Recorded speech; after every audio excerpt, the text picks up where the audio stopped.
Hey, VLA family, hope you're doing well today. Look, I was just asked an incredible question here on the community thread on how to effectively serve your senior leader. And I just want to give you eight quick thoughts really quickly that I think are gonna encourage us and help us. All right. So the first thing I think that we could do to simply and effectively serve our senior leader is this: ask them, whether it's a man or a woman or both, ask them, what are two things I can do for you this week? Don't ask the question, is there anything I can do for you? Ask, what are two things I can do for you? It takes the weight and the inconvenience off their shoulders to have to now ask you, pose an actual, request. You ask them, you assume that there is and ask them, what are two things? Let them tell you nothing. But in the meantime, assume, ask them a question. Okay. Number two, of course, we pray. We believe in the power of prayer. I think that it goes without really being said. Number two, pray. Pray for them. They need prayer more than we realize they need prayer. Okay. Number three, bring solutions to the table. Don't just bring issues. Bring a couple solutions attached to it. And there might even be some things that we don't even need to bring to them. Okay, but of course, run it through the proper channels, stick to the protocols that the team has in place, go to your direct report if needed, but bring solutions to the table. Don't bring somebody who can just bring problems. Most people can see problems, but bring solutions. Okay, that is incredibly helpful. Number four, stay simple and drama free.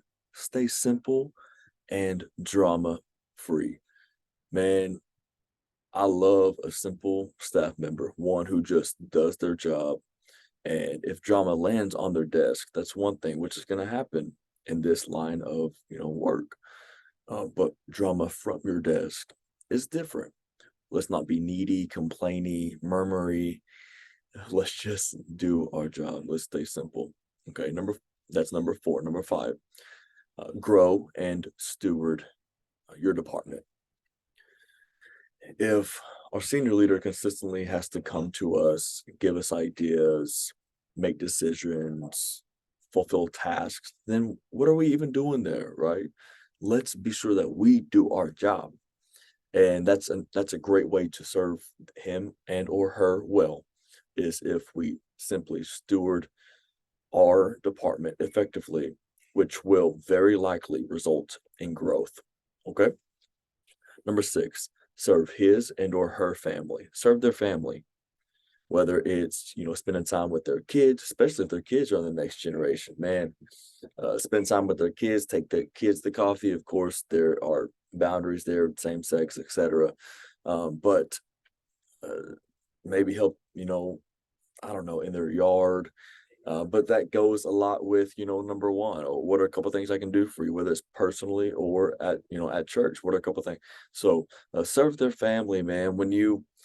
There's just something about, like, if you got my boy, for example, a gift, and you didn't get me anything, it would still mean way more to me personally if you treated my boy well, if you honored my wife, if were kind to her. That means more to me because you served my family well.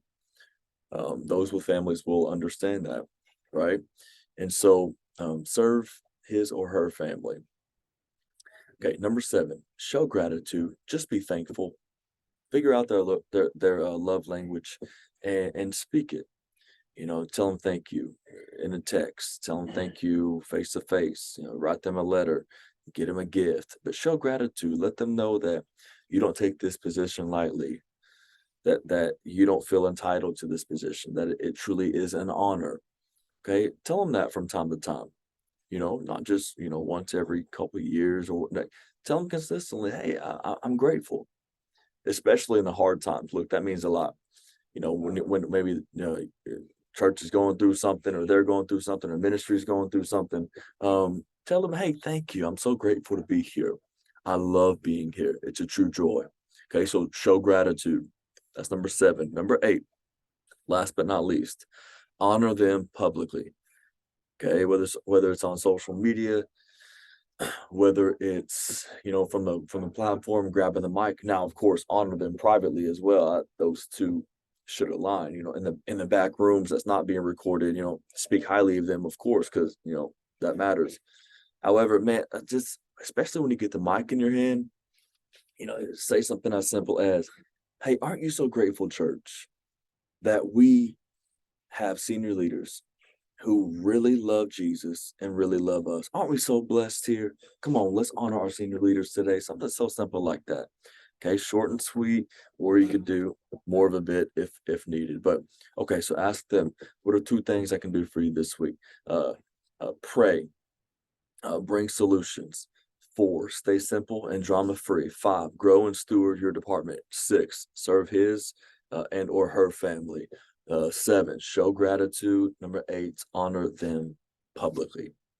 Stephen Paul, great question on the community thread. Please continue to ask questions on this. Hope this encouraged you today. Love you dearly. Talk to you soon.